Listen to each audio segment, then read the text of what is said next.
President Trump is facing up to 400 years in federal prison for allegedly being in possession of classified documents he obtained as the commander-in-chief of these United States of America. And meanwhile, President Biden is facing no charges for the classified documents he had held at his time as a senator and a vice president, not the president of these United States of America. And last I checked, he had no legal authority to declassify those documents.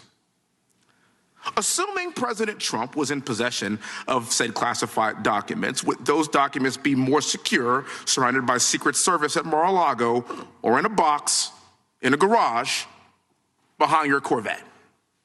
No, the answer to that question. Question for you, sir. What can you tell us about the status of the FBI's investigation of President Biden's classified documents found next to his Corvette in Delaware and those found at the Penn Biden Center? Do we have an update on that, sir?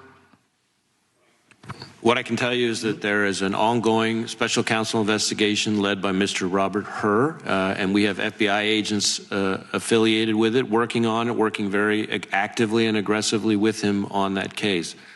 I obviously disagree with your description of the two standards. In my view, at least under my watch, we have one standard. Okay. And that is we're going to pursue the facts wherever they lead, no matter who likes it. And I add that last part because especially in sensitive investigations, almost by definition, somebody's not going to like it. So I understand, and that's actually why I led with the sentiment of the American people. I understand that's your sentiment. So I do want to finish this. So I want everybody to talk about this dichotomy that we have seen. I get your point, sir, but that's just not what we see as the public, as we the people. We see one case being fast-tracked and one case being slow-walked. We see one president's home being raided, the other president's home being kindly searched. You have one government agency, the Secret Service, protecting the former president and his home, and another government agency, the FBI, raiding the same home. Now, to me, sir, that's tragically ironic. And we expect more from a functional constitutional republic, and these things shouldn't be happening.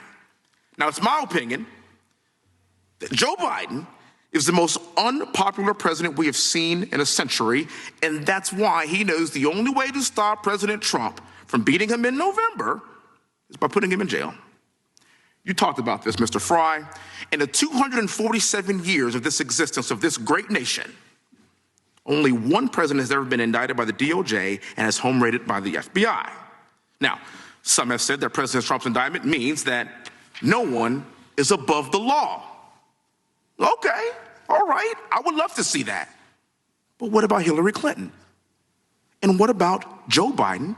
And what about Hunter Biden, who is America's favorite son? And let me tell you something, I got a 4-year-old daughter and a 2-year-old daughter at my house. Hunter Biden to me is like glitter. He is on everything and you cannot get rid of him. And yet nothing is going to be done about this. We're sick of it. James Comey decided not to prosecute Hillary Clinton despite overwhelming evidence that she committed crimes. And as I recall, it was the position of the FBI to not prosecute because they didn't want to interfere with the presidential election. What do you call this? The Iowa caucuses are in 6 months. 6 months. I think the American public would expect to see this from Cuba and from Venezuela and from Russia and from China, but not here. The people expect us to have blind justice. They expect equal justice under the law. It is not the job of the DOJ or the FBI to prosecute Joe Biden's top political opponent who is leading in every single primary poll. And